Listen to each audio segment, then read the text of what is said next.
আজকে যাব আমি ওই বাড়ি। তো সকালেই ম্যাগি বানিয়ে নিয়েছিলাম, এখন ম্যাগি দিয়ে ব্রেকফাস্ট করছি। আর আমার একটা পার্সেল এসেছিল, তো কালকে আর দেখাই হয়নি, তো আজকে ভাবলাম একটু পার্সেলটা খুলে দেখি প্রোডাক্টটা ঠিক আছে কিনা। এটা হচ্ছে একটা নাইট পাজামা, আমি অর্ডার করেছিলাম বেশ কিছুদিন আগেই।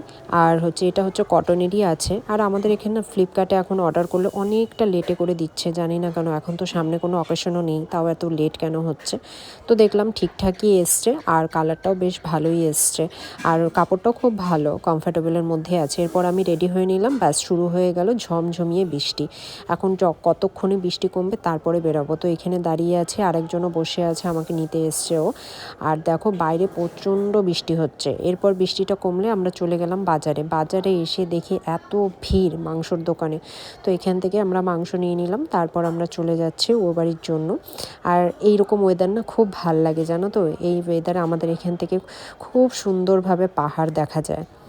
তারপর তো আমি পৌঁছে গিয়ে একটু ব্যস্তই ছিলাম, তার জন্য আর সেভাবে ভিডিও করা হয়নি। আজকে ওদের বাড়িতে বানানো হয়েছিল বিরিয়ানি, এই দিয়ে আজকে দুপুরে লাঞ্চটা করলাম।